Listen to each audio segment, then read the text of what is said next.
Alors, l'entreprise LICO possède un compte bancaire à la Société Générale. Et dans sa comptabilité, l'entreprise LICO va enregistrer toutes les opérations dans le compte 512.1. Je rappelle que dans le compte 512.1, on enregistre tous les flux monétaires, entrants et sortants. La Société Générale, c'est la banque de l'entreprise LICO. Et la banque, elle va aussi enregistrer les opérations dans sa comptabilité à elle. Et tous les mois, elle va envoyer un récapitulatif qu'on appelle un relevé bancaire à l'entreprise. Et dans ce relevé bancaire, on va retrouver toutes les opérations du mois. Alors, comment on réalise un état de rapprochement bancaire? On a besoin de deux documents. Le compte 512.1, ce compte. Ici, on vous donne un extrait de ce compte pour le mois de février. Et ce compte, il a été établi à partir du PGI. Dans le PGI, on a enregistré les écritures comptables. Et toutes les opérations que l'on voit dans ce compte, ça vient des écritures comptables. Alors, exemple.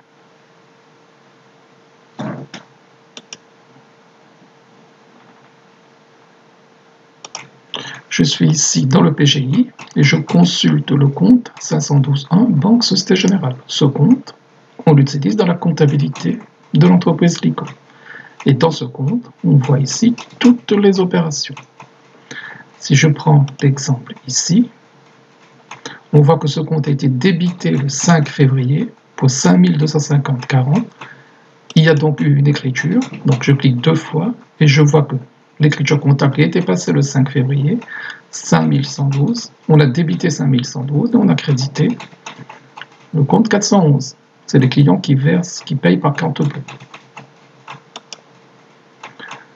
Je reprends un autre exemple, ce compte 512. Il a été crédité pour 7237,80 le 5 février. Et dans le libellé, on a écrit Ordo chèque 354,019. Quand je clique deux fois sur cette ligne, je constate, voilà l'écriture comptable qui a été passée. On a débité le compte 401, donc on a fait un chèque pour un fournisseur. Et on a crédité le compte 512.1. Ça montre qu'il y a une sortie d'argent dans ce compte, parce qu'on a réglé un fournisseur. Et le libellé qu'on a mis, Ordo chèque 354,019. Vous devez donc bien comprendre que ce compte 512.1, toutes les opérations, tous les chiffres que vous voyez ici, en débit, crédit, ça vient des écritures comptables. Alors je rappelle, quand on débite le compte 512, cela correspond à une entrée d'argent, flux monétaire entrant. Et quand on crédite le compte 512.1, ça correspond à un flux monétaire sortant, donc une sortie d'argent. Pour faire un état de rapprochement, il faut deux documents. Le premier, le compte 512.1 banque, qui est issu de notre comptabilité. Et le deuxième document, c'est le relevé bancaire que la banque nous envoie tous les mois. Ça regroupe toutes les opérations du mois. Et je rappelle, sur un relevé bancaire, quand vous avez un chiffre au crédit, cela correspond à une entrée d'argent. Et quand vous avez un chiffre qui est au débit, cela correspond à une sortie d'argent. C'est indispensable à comprendre. Et donc, à partir de ces deux documents, on retrouve les mêmes opérations, mais en sens inverse. Je prends un exemple. Dans ma comptabilité, je vois ici le chiffre de 5250,40 qui apparaît au débit. Je retrouve ce chiffre sur le relevé bancaire au crédit. Entrée d'argent ici, entrée d'argent ici. On doit retrouver les mêmes opérations dans notre comptabilité et sur le relevé bancaire, mais en sens inverse. Alors, qu'est-ce qu'on constate? Que le solde initial du compte 512, donc le solde dans notre comptabilité, le solde du compte banque dans notre comptabilité, le solde initial, le solde de départ, il est débiteur de 76 543,21. Et pour le relevé bancaire aussi, pour l'instant, le solde, il est aussi créditeur. Il est aussi égal à 76 543,21, mais il est créditeur. Toujours pareil, hein, c'est en sens inverse. Donc là, ici, les soldes initiaux sont identiques. Par contre, le solde final, ici, il est débiteur, parce que le débit est supérieur au crédit. Le solde final du compte 512.1, il est débiteur de 23 768,24 dans notre comptabilité. Et sur le relevé bancaire, le solde final, si je fais le total crédit moins total débit, je trouve donc un solde qui est créditeur de 76 057,37. Donc on voit que le solde final est différent du solde ici. Comment cela s'explique? Parce qu'il y a des opérations qu'on retrouve sur le relevé bancaire et qu'on ne retrouve pas dans notre comptabilité, parce qu'on ne les a pas encore enregistrées. Et on va aussi retrouver des opérations qui sont dans notre compte 512, dans notre comptabilité, qu'on ne retrouve pas sur le relevé bancaire. Et c'est pour ça qu'on va rapprocher les deux comptes. On va les rapprocher, on va un peu faire une mise à jour de notre comptabilité. Et c'est ça qui s'appelle faire un état de rapprochement bancaire. Alors maintenant, comment on réalise un état de rapprochement bancaire? Première étape, c'est vérifier les soldes initiaux. Dans notre cas ici, les soldes initiaux sont identiques.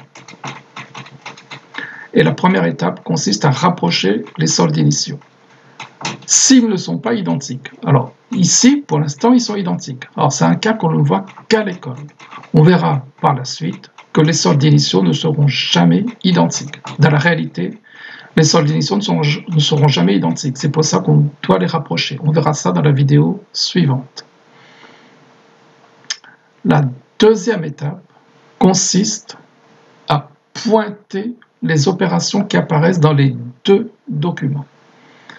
Exemple.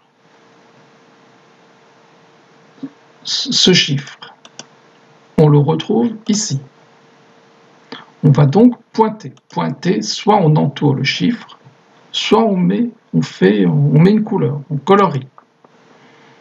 Donc, tous les chiffres que je retrouve sur les deux documents, je vais les colorier ici. Parce que je ne peux pas les entourer, donc je vais les colorier. Ici, 5250,40, je le retrouve dans ma comptabilité, je le retrouve aussi sur le relevé bancaire. On va donc pointer. Pareil pour le 22,55. Le 7237,80, on le retrouve dans notre comptabilité et sur le relevé bancaire. Je pointe, ici aussi.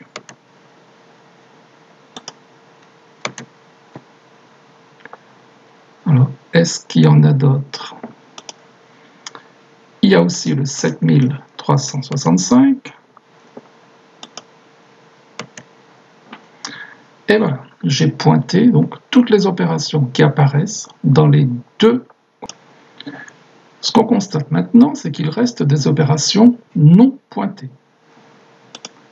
Il y a des opérations qui apparaissent dans le compte 512 du compte banque, de notre banque Société Générale, qu'on ne retrouve par exemple le 5600 ici, chèque pour un fournisseur, parce que c'est une sortie d'argent. Ce chèque, ce montant, je ne le retrouve pas sur le relevé bancaire. Pourquoi? C'est un chèque fournisseur. Dans notre comptabilité, on l'a enregistré le 18 février. Pourquoi il n'apparaît pas sur le relevé bancaire? Parce que le fournisseur Marot, il n'a pas encore déposé le chèque pour l'encaisser. Il ne l'a pas déposé au mois de février pour l'encaisser. Il ne faut pas oublier qu'il a 1 an et 8 jours pour déposer le chèque pour encaissement. Revoir donc le compte sur les règlements fournisseurs par chèque. Il ne l'a pas déposé au mois de février, il va le déposer au mois de mars, par exemple. Donc voilà pourquoi cette opération, on ne le retrouve pas ici. Pareil pour ce chèque, 11 004 car 18, c'est aussi un chèque fournisseur qu'on ne retrouve pas ici. Et pareil pour le virement salaire, donc on a payé nos salariés, donc on a sorti l'argent, puisque le compte 512, 1, il a été crédité. On a débité le compte 421, on a crédité le compte 512. On a passé cette écriture en comptabilité, mais cette écriture n'a pas encore été, ce chiffre n'a pas encore été pris en compte sur le relevé bancaire. Il va être pris en compte au mois de mars par la banque. Parfois, il peut y avoir un décalage entre le moment où vous faites un virement et le moment où la banque sort l'argent de votre compte bancaire. Maintenant, on voit aussi ici qu'il existe des opérations sur le relevé bancaire, beaucoup d'opérations sur le relevé bancaire qu'on ne retrouve pas dans notre comptabilité parce qu'elles ne sont pas pointées. Ben, ça signifie quoi? Que ces opérations, on ne les a pas encore enregistrées dans notre comptabilité. Ici, c'est un prélèvement crédit bail, ça signifie qu'il y a une sortie d'argent, on a payé le loyer du crédit bail. J'espère que vous vous souvenez ce que c'est qu'un crédit bail. Donc là, on a payé le loyer du crédit bail et cette opération n'a pas encore enregistré dans notre comptabilité. Donc, toutes les opérations qui ne sont pas pointées, qu'on retrouve sur le relevé bancaire, toutes ces opérations qui ne sont pas pointées, cela signifie qu'elles n'ont pas encore été enregistrées dans notre comptabilité au mois de février. Ça va être ça l'objectif de l'état de rapprochement, c'est de prendre en compte, c'est d'enregistrer toutes ces opérations. Alors, comment faire l'état de rapprochement? Donc, ce qu'on vient de faire, on vient de pointer toutes les opérations. On constate qu'il existe des opérations qui ne sont pas pointées. L'étape suivante, on va compléter un tableau qu'on appelle état de rapprochement bancaire. L'état de rapprochement bancaire. Ce tableau, il n'est pas obligatoire. D'ailleurs, en cabinet comptable, on ne le remplit jamais, il n'est jamais utilisé. Mais à l'examen de BTS, on peut vous demander de remplir ce tableau. Et ce tableau, il n'est pas normalisé, c'est-à-dire qu'il y a plusieurs présentations possibles. Alors, comment on remplit ce tableau? D'abord, qu'est-ce qu'il contient ce tableau? Il comprend deux parties. Le compte 512, Banque Société Générale, donc ça c'est notre comptabilité, et la deuxième partie, le relevé de compte de l'entreprise à la Société Générale. Et dans ce tableau, on va mettre toutes les opérations qui ne sont pas pointées. On va prendre en compte dans ce tableau toutes les opérations qui ne sont pas pointées. Alors, comment on le remplit? On commence toujours par le solde final. Toujours par le solde final. Alors, dans le compte 512.1, quel est le solde final? Il est de 23 768,24 et c'est un solde qui est débiteur. Si le solde est débiteur, je vais le placer dans la colonne débit.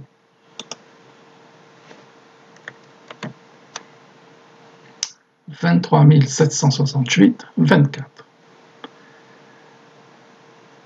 Et dans le relevé de compte de l'entreprise, quel est le solde?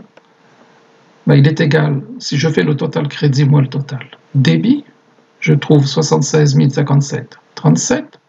C'est le solde final et c'est un solde qui est créditeur, parce que le total crédit est supérieur au total débit. Et si le solde est créditeur, je vais le mettre de ce côté. Maintenant, pour remplir ce document, moi j'ai pour habitude de toujours commencer par le compte 512 Banque, Société Générale.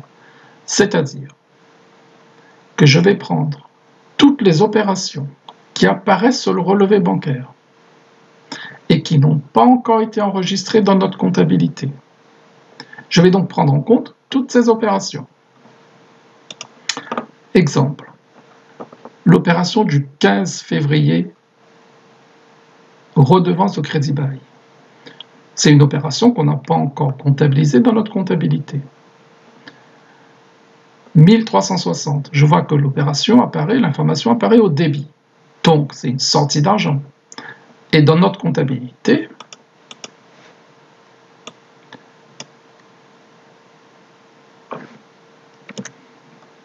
je vais l'inscrire au crédit. Parce que n'oubliez pas que les chiffres sont inversés. Ici, je vois le 20 février, on a remis un effet de commerce à l'escompte. J'espère que vous vous souvenez ce que c'est que l'escompte. C'est pour ça qu'il faut réviser les cours sur les lettres de change, les effets de commerce. On a vendu un effet de commerce à la banque et on a encaissé, la banque a crédité notre compte de 14 000 €. Et cette opération, on ne l'a pas encore enregistrée dans notre comptabilité. Si je dois l'enregistrer dans notre comptabilité, je vais créditer ce compte pour... Donc je mets la date où apparaît l'opération, le 20 février.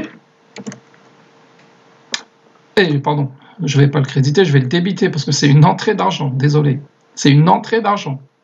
Et quand il y a une entrée d'argent dans le compte 512 banque, l'opération apparaît au débit.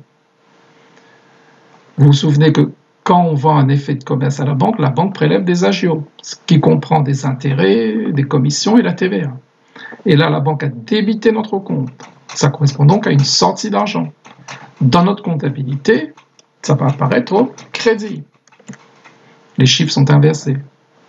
Et je fais pareil ensuite pour toutes les autres opérations. Là, on a remis des chèques à l'encaissement et la banque a crédité notre compte pour 4 508 parce qu'on a remis des chèques, ce sont des chèques clients. Les clients nous ont remis des chèques.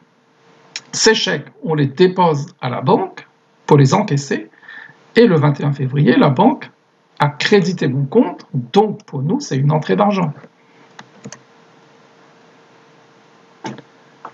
Parmi les chèques qu'on a déposés en banque, qu'on a encaissés, il y a un chèque qui est revenu impayé. Et donc, que fait la banque? Elle prélève l'argent sur notre compte. Donc, c'est une sortie d'argent. Donc, quand je vais enregistrer dans ma comptabilité, vous voyez bien qu'on retrouve les mêmes chiffres, mais en sens inverse. Et quand il y a un chèque impayé, la banque prélève ses commissions. Ici, j'ai remis des espèces en banque pour 2 000 €. Des clients m'ont versé en espèces et ces espèces, après, je les dépose en banque. Donc la banque a crédité mon compte. Pour nous, c'est une entrée d'argent. Ensuite, là, il n'y a que des prélèvements. Ce sont des opérations qui ont entraîné une sortie d'argent. Alors, je vais tout faire. Donc il y en a 4 prélèvements. Alors j'espère que vos prélèvements Orange, on voit ce que c'est. On a payé Orange par prélèvement bancaire. La banque prélève des frais de tenue de compte. Les effets domiciliés, ce sont des lettres de change fournisseurs qu'on a payées. Des lettres de change qu'on a signées, qu'on a payées à la date d'échéance. Et quand on paye des lettres de change, c'est toujours par des prélèvements bancaires. Et voilà, donc on a fini pour la première partie. Dans le compte 512, on a tenu compte de toutes les opérations qui apparaissent sur le relevé bancaire et qui n'apparaissaient pas dans notre comptabilité. Si je les prends en compte, voilà ce que cela va donner. Si je fais le total ici, total débit, total crédit, j'obtiens un solde qui est débiteur, parce que le total débit est supérieur au total crédit. Et par convention, quand le solde est débiteur, on le met du côté droit. Donc ça signifie qu'on a un solde débiteur de 35 198,84. Donc si je tiens compte de toutes les opérations qui concernent les flux monétaires qu'on a enregistrés maintenant, le solde de mon compte banque doit être de 35 198,84. Après avoir complété la première partie, je vais maintenant compléter la deuxième partie, le relevé de compte de l'entreprise à la Société Générale. Et pour compléter cette deuxième partie, je prends le solde final du relevé bancaire. Donc on a trouvé un solde créditeur de 76 000, je l'ai déjà placé ici, c'est un solde créditeur. Et maintenant, dans cette partie, je vais prendre toutes les opérations qui apparaissent dans le compte 512 banque, 512.1 banque, et qui n'ont pas été pointées. C'est-à-dire que toutes les opérations que l'entreprise a déjà enregistrées dans sa comptabilité, mais qui n'apparaissent pas encore sur le relevé bancaire. Pourquoi? Parce que ce sont des chèques fournisseurs que les fournisseurs n'ont pas encore déposés. Et puis on a fait un virement de salaire que la banque n'a pas encore pris en compte. Parce qu'on a fait le virement le 28 février, donc la banque va prendre en compte cette opération le 1er mars, par exemple, au mois de mars. Alors comment on enregistre ça? Comment on remplit ce tableau? Ici, je mets les dates, donc 18 février.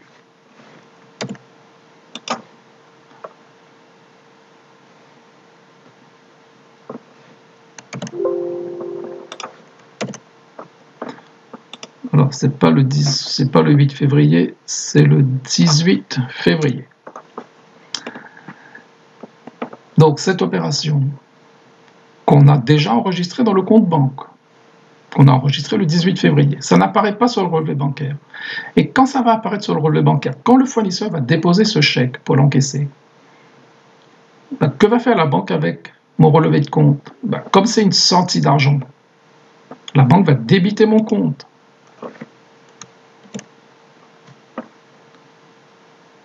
Pareil pour l'autre chèque.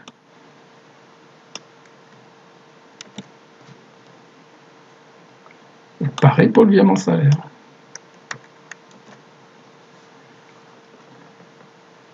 Donc, ces 3 opérations que l'entreprise a déjà comptabilisées, elles n'apparaissaient pas sur le relevé bancaire. Ce sont des chèques fournisseurs. Ici, pour les 2 sont des chèques fournisseurs. Les fournisseurs ne les ont pas encore déposés pour encaissement. Le jour où ils vont les déposer, la banque, elle va débiter mon relevé de compte, parce qu'il y a une sortie d'argent. Donc maintenant, si je fais le total de cette colonne et le total ici, je trouve un solde qui est créditeur de 35 198. Et toujours pareil, par convention, quand le solde est créditeur, on met du côté débit. Et le solde maintenant est égal des 2 côtés. Donc qu'est-ce qu'on a fait là? On va dire une synchronisation. On a fait une synchronisation des 2 tableaux en prenant en compte toutes les opérations. La dernière étape, c'est la plus importante. Une fois qu'on a rempli ce tableau, je rappelle que ce tableau n'est pas obligatoire, mais à l'examen, on peut vous le demander. Une fois qu'on a rempli ce tableau, il faut passer les écritures comptables. Parce que là, en remplissant ce tableau, on n'a passé aucune écriture comptable. Une écriture comptable, il faut utiliser 2 comptes, un compte au débit et un compte au crédit. Donc là, on n'a rien passé comme écriture comptable. Alors, comment on passe ces écritures comptables? Dans notre comptabilité, vous prenez donc votre tableau état de rapprochement bancaire. Le 15 février, il y a une opération qui apparaissait sur le relevé bancaire qu'on n'a pas encore comptabilisée, de 1 360 €. On va comptabiliser cette opération. Comment on fait? Ici, on met le 15 février. Le numéro de compte, c'est une redevance de crédit bail qu'on a payée, donc c'est une charge. Et les charges crédit bail, c'est le compte 612. Alors je rappelle que pour le crédit bail, quand on paye les loyers de crédit bail chaque mois, on ne reçoit pas de facture. On a signé un contrat pour plusieurs années, et c'est sur la base de ce contrat qu'on voit le montant des loyers qu'on a à payer. Donc voir le coût sur le crédit bail. Le libellé est une charge, ça se met au débit. Alors attention, ici le montant il est TTC.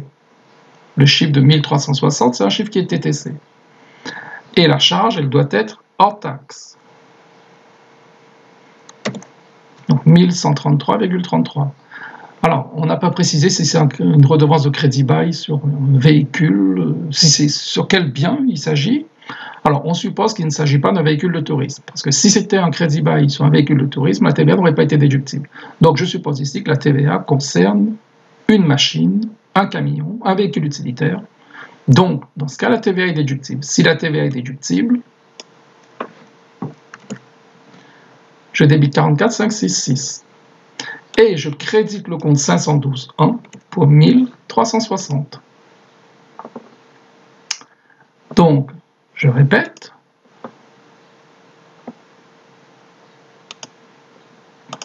ce 1360, c'était une opération qui apparaissait sur le relevé bancaire. L'argent est sorti du compte banque, de notre relevé bancaire. Et c'est une opération qu'on n'avait pas encore enregistrée dans notre comptabilité. On voit bien qu'on ne l'avait pas encore enregistrée parce qu'elle n'apparaissait pas ici. Et donc ici, j'en tiens compte maintenant. Là, je l'enregistre. Je mets à jour ma comptabilité. Alors ici, LCR escompté 14 000 €. Et j'ai débité le compte banque, donc c'est une entrée d'argent, parce qu'on a escompté une lettre de change. Est-ce que vous vous rappelez? Donc je vous rappelle ici les écritures comptables qu'on passe pour l'escompte. C'est écrit dans l'organisation comptable, l'entreprise utilise le compte 5114. Quand on a déposé la lettre de change à l'escompte, on a débité le compte 5114, on a crédité un compte 413.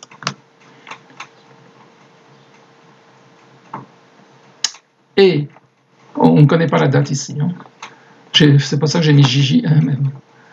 Et le 20 février, la banque vous a versé la somme. Donc on va débiter le compte 512.1 et on va créditer le compte 5114. Et le compte 5114 maintenant, il est soldé. On a vendu un effet de commerce à la banque. Donc la banque vous verse l'argent, 5114. C'est pour ça qu'ici, on va mettre au débit dans le compte 512 banque et on va créditer le compte 5114. Ensuite ici, quand vous vendez un effet de commerce, la banque elle prélève des agios. On vous donne le détail des agios ici. Là, petit 1, vous avez le détail. Petit 1, agio, intérêt, commission hors taxe, TVA.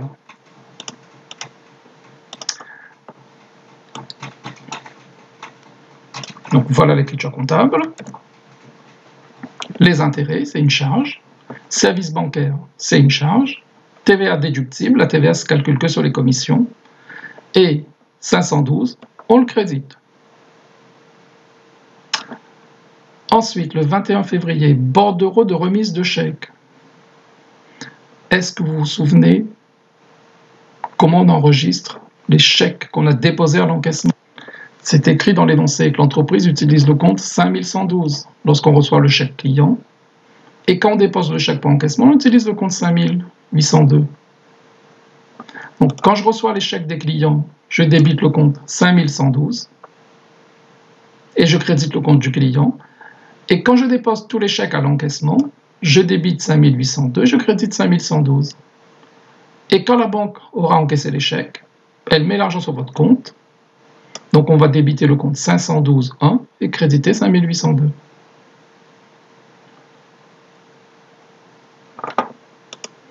Donc, ces chèques, c'est bien une entrée d'argent. Alors, il y en a plusieurs, il n'y a pas un seul chèque ici, il peut y en avoir plusieurs. On ne connaît pas le nombre, mais ce n'est pas ce qui nous intéresse, on n'enregistre pas les nombres en comptabilité. Donc, voilà les chèques remis à l'encaissement, on crédite 5802. Parmi tous ces chèques qu'on a encaissés, il y en a un qui est impayé. Donc la banque, elle prélève l'argent sur votre compte. On crédite. Alors comme c'est un chèque client particulier, c'est écrit que c'était précisé que c'est un chèque client particulier. Ici, client particulier. Et les clients particuliers, ils n'ont pas de compte spécifique. On les met dans le compte 411 chèques. Tous les comptes clients particuliers qui payent par chèque, on les met dans ce compte 411 chèques.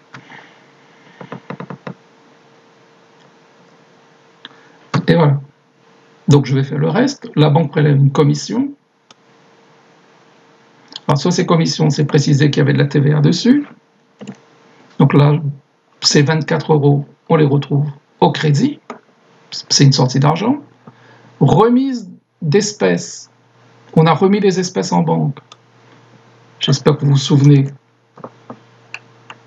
On est passé par un compte de virement interne, 5801.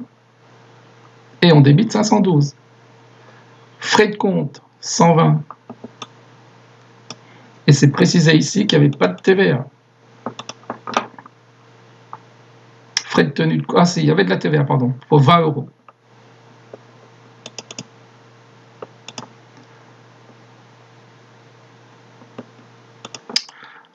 Donc ces frais de tenue de compte, si on intègre la TVA, On débite 627 pour 100, la TVA 20, sortie d'argent 120. Prélèvement Orange. On a donc payé le fournisseur Orange par prélèvement bancaire. Alors attention, ici c'est un paiement, ce n'est pas une facture. La facture d'Orange, on l'a déjà comptabilisée dans le journal des frais généraux. Et c'est là qu'on a débité le compte 627. Puis on a débité la TVA, on a crédité ensuite 401 Orange. Là, c'est le paiement du fournisseur. On n'enregistre pas la facture d'achat ici, ce n'est pas une facture, c'est un prélèvement, c'est le paiement d'une facture. Donc, qu'est-ce qu'on fait? On débite le compte du fournisseur Orange et on crédite le compte 512. Pour les effets domiciliés,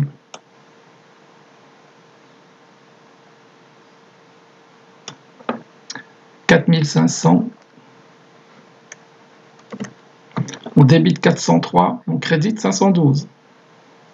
403. Quand on a un effet à payer, c'est stocké dans le compte 403. Payé donc par prélèvement bancaire. Et voilà donc l'étape la plus importante. Toutes les opérations qui n'étaient pas encore comptabilisées, on les a comptabilisées dans le journal de banque, dans notre comptabilité, et à chaque écriture comptable, on a utilisé le compte 5121. Donc, c'est-à-dire le compte banque, dans le journal de banque. Faire très attention, on a comptabilisé ces opérations, mais on n'a pas comptabilisé ces trois opérations, parce qu'elles ont déjà été comptabilisées dans notre comptabilité. La preuve, elles apparaissent ici. Donc ça signifie que ça a déjà été comptabilisé. Vous n'avez pas à les recomptabiliser une deuxième fois. Ce que l'on a comptabilisé, c'est uniquement les opérations qui étaient sur le relevé bancaire et qui n'étaient pas dans notre comptabilité. Donc c'est très très important à comprendre. On n'a comptabilisé que ces opérations.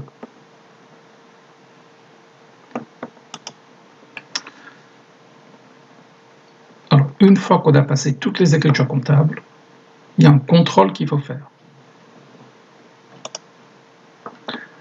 Alors, ce que j'ai fait, dans le logiciel, dans le PGI, j'ai enregistré toutes les écritures comptables dans le journal de banque. Toutes les écritures qui n'avaient pas encore été comptabilisées. Je les ai donc comptabilisées. Donc on les voit ici. 6122, redevance au crédit bail, et ainsi de suite. Donc ce sont des écritures, je rappelle, qui n'avaient pas encore été comptabilisées. Je les ai donc toutes comptabilisées. Le contrôle que je dois faire maintenant, et c'est extrêmement important, je vais consulter le compte, le solde du compte 512 banque, 512.1 banque, pour le mois de février. En tenant compte, et là il a tenu compte de toutes les nouvelles écritures que j'ai passées. Et on les voit ici. On a les écritures qui ont déjà été passées, et on a les écritures maintenant qui viennent d'être comptabilisées. Et on constate que le solde, il est créditeur, débiteur, parce que le total débit est supérieur au total crédit, de 35 198. Et c'est exactement le même solde que l'on retrouve ici. Voilà donc le contrôle qu'il fallait faire. Après avoir passé les écritures comptables, on doit retrouver le même solde que dans le tableau état de rapprochement bancaire.